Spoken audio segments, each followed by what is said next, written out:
fait, avant le péché. Avant le péché, c'était le commencement. C'était le commencement de la création. Dieu créa l'homme à son image. C'était le commencement.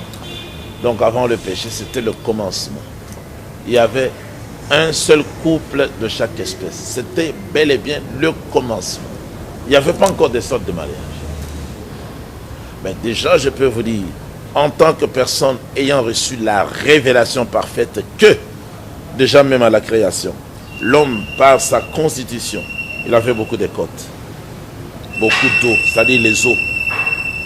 C'était en prévision de beaucoup de femmes qui devaient avoir. Ça, c'est la révélation spéciale que vous avez reçue. Adam m'a dit. Adam, le premier homme, a dit par révélation lui aussi.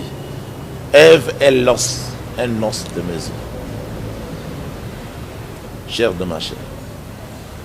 Donc la femme doit savoir que de par la constitution, de par la création même, elle est l'os. Si elle est unique, elle est l'os des os de cet homme. Elle n'a pas le droit de dire « Je ne peux que vivre seule chez mon mari ». Ça, ce n'est pas connaître sa position. Tu es l'os. Voici l'os de mes os. Voilà. Alors, chers téléspectateurs, c'est comme toi. Si tu es seul chez toi, tu dois savoir, selon la Bible, tu es l'os des os de ton mari. Si demain, tu entendais qu'il veut avoir une autre femme, ne le condamne pas. Il est toujours en droit de chercher d'autres os de son corps. De son corps. Voilà, alors voilà, une question me vient à l'esprit. Vous êtes aussi mieux placé pour répondre à cette question. Oui. Quittons un peu le plan spirituel. Pardon? Quittons un peu le plan spirituel, on parle sur le plan physique, charnel.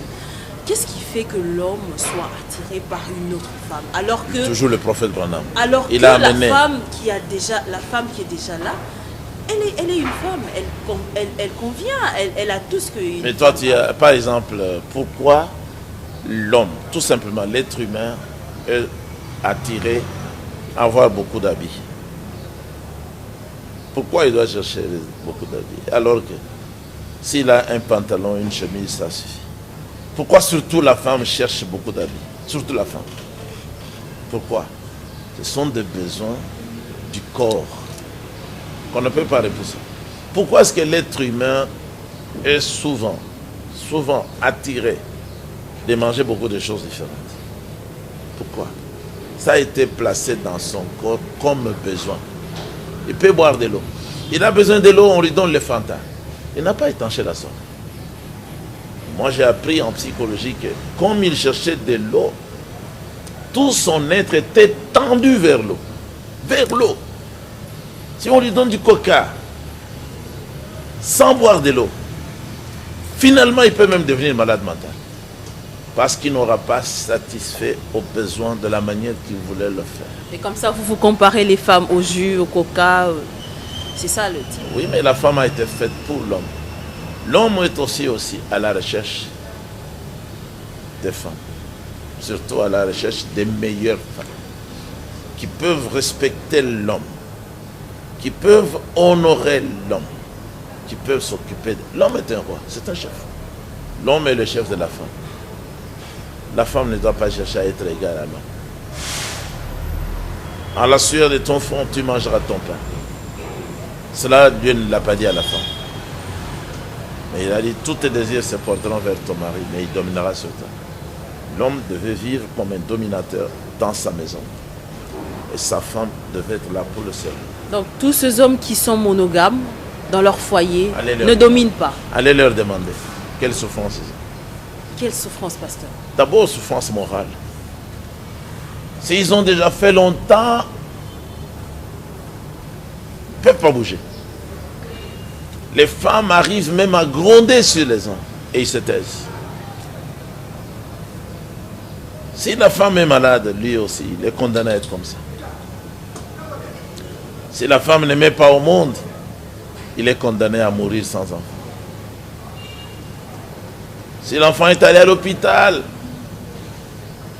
il y a beaucoup de causes que vous pouvez ajouter. Mais l'homme ne doit pas vivre comme ça. Il a été fait en tant qu'image d'Élohim. Quand l'Église catholique a rejeté le chemin de la croix, Yeshua n'était pas condamné à pleurer. Il s'est marié encore avec les protestants. Quand les protestants ont fait la même chose, il s'est marié avec les méthodistes. Les méthodistes, il s'est marié avec les pentecôtistes. Les pentecôtistes, il nous a pris, nous, au temps de Frère Branham. Les gens du temps de Frère Branham, vous voyez comment ils sont devenus comme de fous. Il les a laissés, il nous a pris. Alors, c'est permis à l'homme de se marier, de comme rejeter, David, de se marier, comme David, de comme Salomon, comme toute la Bible. Et ça vous arrive aussi à vous? Ainsi dit le Seigneur Jésus-Christ par la bouche de Frère. Vous rejetez aussi certaines de vos épouses pour Oui. cause de délicatesse ou de... J'ai déjà rejeté 3 ou 4 pour les mêmes raisons que les hommes de la Bible l'ont fait. Abraham a rejeté Agar parce qu'elle ne respectait pas la première femme. Moi aussi j'ai déjà rejeté 2 ou 3 parce qu'elle ne respectait pas les femmes des autres. Voilà, nous évoluons.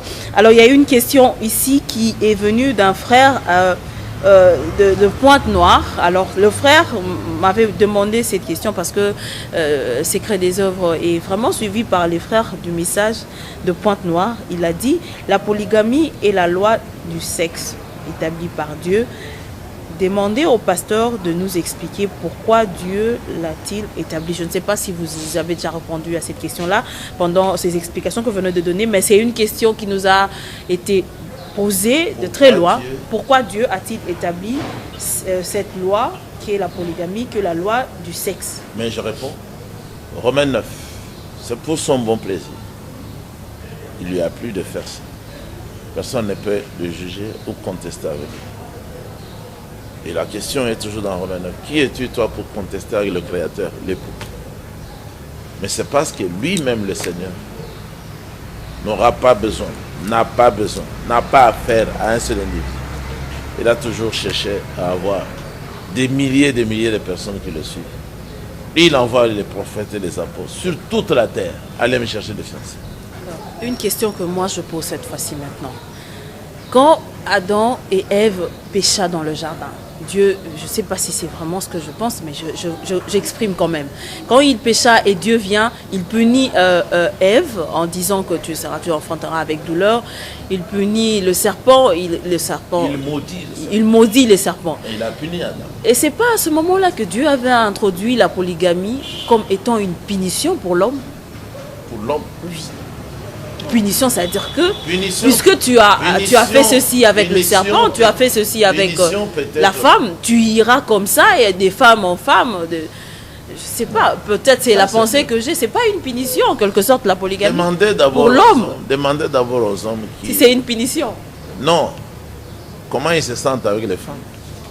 Comme ça, vous verrez si c'est... Vous êtes mieux placé pour répondre à cette question. C'est pas une punition, c'est une punition pour la mauvaise femme. Parce qu'elle voudra être égoïste. Ça ne peut pas être une punition pour l'homme qui en bénéficie. L'homme qui en bénéficie, comment, pasteur? Parce que comment? Quand on dépense ses énergies, on dépense... Mais cette énergie vient de Dieu. Le Seigneur a dit, donnez et il vous sera donné. Et on vous remplira d'énergie. Le Seigneur a enseigné comme ça. Donnez et il vous sera donné. Voilà, chers téléspectateurs, nous évoluons. Parce que l'homme est fait à l'image de Dieu. Dieu ne s'épuise pas. La femme s'épuise. Humainement parlant, naturellement parlant. Selon la science, à 45 ans, terminé. Vous êtes plus... Maintenant, avec les femmes, oui, pas l'homme. L'homme à 45 ans, il peut même être célibataire. Il va se fiancer à 50 ans. À ce moment-là, il est vraiment jeune. L'homme, c'est comme ça. Moi, ils sont toujours jeunes. Voilà, chers téléspectateurs. Mais les filles de mon âge, qui peut encore les aimer? Même vous ne pouvez pas parce que vous... Non, mais les filles qui étaient mes amies quand on grandissait, nées en 53, c'est finito. Voilà, chers téléspectateurs, moi je suis là. C'est l'ambiance avec le pasteur Pierre Kasambakana, surtout quand il s'agit de ce sujet. En tout cas, vital et qu'il maîtrise tellement bien. C'est une grâce. Non, je maîtrise tous les sujets de la vie. Très bien. Voilà. Parce que tous les sujets se tiennent. Voilà, ça commode. C'est ça, c'est ce qui forme un tout. C'est ça la Bible. C'est comme les femmes appartenant à un homme. Malgré leur nom, elles sont un tout. Et il y a une question ici. Est-ce que pasteur Kass Azana Kimia? Parce que moi, c'est Azamoto. Il faut seulement me regarder. Caprice. Ça, c'est un mensonge. Ça, c'est un mensonge. Le Seigneur a dit, je lui ferai une aide. Maintenant, vous changez ça, vous dites, la femme Azamutungisi. Non. Les mauvaises femmes, Shlomo les a décrites. Ce sont des femmes querelleuses. Shlomo a dit, au lieu d'habiter en même toi avec une femme querelleuse, mieux vaut d'aller vivre au coin d'un toit. C'est-à-dire, il faut la renvoyer. C'est pour ça que moi, j'ai déjà renvoyé. Mais une bonne femme, vous voulez qu'elle soit là avec vous. Quand vous êtes fatigué, elle vient vous déchausser. Vous enlève la veste, la chemise, et elle a prêté de l'eau. Les femmes sont merveilleuses. Les femmes précieuses. Elles sont merveilleuses, elles sont précieuses et elles sont rares. Mais Elohim, elles sont très rares. Le Seigneur a fait de bonnes choses. Vous ne pouvez pas remplacer la femme par la télévision ou pas. La femme, c'est une femme. Voilà. Donc, et ces femmes-là, on les trouve que dans l'église primitive. Non, elles sont sur la terre. Il y en a même qui n'ont jamais été dans l'église, mais qui ont été très bien éduquées à la maison. Des femmes vertueuses qui travaillent. Moi, j'en ai une ici qui est venue de la brousse, de la brousse là vers Bukavu, entre Bukavu et Goma. Tout le monde qui vient ici ne fait que l'admirer. Et elle est toujours... C'est une de vos épouses aussi? Oui, elle est toujours en train de travailler. On m'a dit que d'autres femmes qui sont venues ici pour saluer la famille, en l'observant, finalement, elles l'ont appelée. Viens un peu, sœur. Les femmes, elles lui ont dit, nous sommes très contentes de toi. En tout cas, tu es belle. Ça, c'est les femmes qui... C'est biblique. Alors concernant les femmes vertueuses, d'autres femmes peuvent les louer. Beaucoup de femmes sont gracieuses, notre amie. Mais toi, tu les dépasses toutes. Quand les enfants d'une femme vertueuse, dit Shlomo ou son ami dans Proverbe 30, se lèvent, trouvent que la maison est propre, les chaises sont propres, leurs habits sont apprêtés, l'eau là, les enfants, elles-mêmes, louent leur mère. Voilà. C'est comme on dirait en lingala coca, moi. Mais on aimerait vraiment vivre longtemps, que Dieu nous prête vie pour que nous arrivons jusqu'à la fin. Parce qu'aujourd'hui... C'est la femme, la Ève, celle qui a écourté la vie de cette vie. Voilà, aujourd'hui... Par l'adultère. Aujourd'hui, on vous fait la guerre ça et là.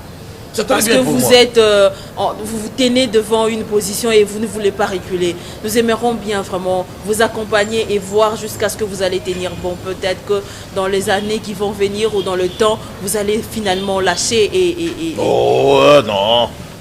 Est-ce que David avait lâché parce que Goliath était là avec les doigts qui pesaient trop? Non. Au contraire, il a coupé la tête de cet imbécile-là. Moi, je dis aussi de tous ceux qui s'attaquent au mariage d'Israël, qui s'attaquent à l'armée du Seigneur Yeshua, sont les Philistins incirconcis. Ils prêchent les Romains.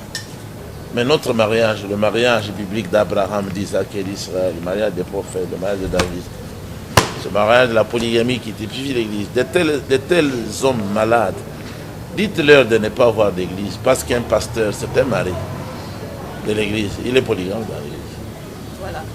Voilà, chers téléspectateurs, qui met pratiquement fin à ce numéro d'aujourd'hui. Le pasteur Pierre Kasambakana a été l'invité de ce numéro d'aujourd'hui. Alors nous allons lui donner un mot de la fin, pasteur, en rapport avec ce sujet d'aujourd'hui, les conséquences qui se suivent quand l'on rejette la polygamie. Votre mot de la fin. Les conséquences qui s'en suivent, j'ai dit, vous êtes séparés de la parole de Dieu, vous êtes séparés de la vie éternelle, vous êtes séparés de la sanctification, d'abord de la justification. Vous ne pouvez pas être justifié par le Seigneur si vous ne pouvez pas le justifier lui. Vous devez arriver à un moment où vous vous arrêtez pour dire non. Mais pourquoi faire la guerre à la parole de Dieu qui se trouve dans la Bible? La Bible est là dans un mariage polygame, l'ancienne alliance. la nouvelle alliance. Et avant l'ancienne alliance, il y a eu alliance avec Abraham, alliance avec Isaac, alliance avec Israël. Ce sont des mariages. Maintenant, Dieu est à 100% pour la polygamie. Si vous êtes contre la polygamie, retenez ceci. Vous ne serez pas sauvés parce que vous ne croyez pas à la parole de Dieu. Vous n'aurez pas la vie éternelle parce que la vie est dans la parole. Vous ne serez pas enlevés parce que l'enlèvement c'est pour le mariage polygame de notre Salomon. Plus que Salomon, le Seigneur Yeshua, Hamashiach. Ou bien vous êtes catholique, ou bien vous êtes dans l'église primitive. Ne vous cachez pas dans les ministères de réveil, il n'y en a pas. Le réveil a été unique, apporté par le prophète du temps de la fin, William Marion Branham. Votre père à vous, Theo Osborne, n'avait pas de message, il était un faux prophète.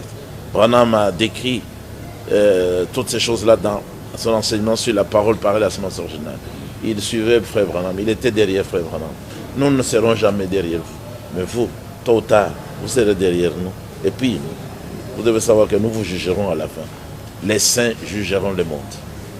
Merci pasteur, merci pour votre disponibilité, merci chers téléspectateurs, merci pour votre patience, merci pour votre attention soutenue. Suivez-nous prochainement. Au revoir.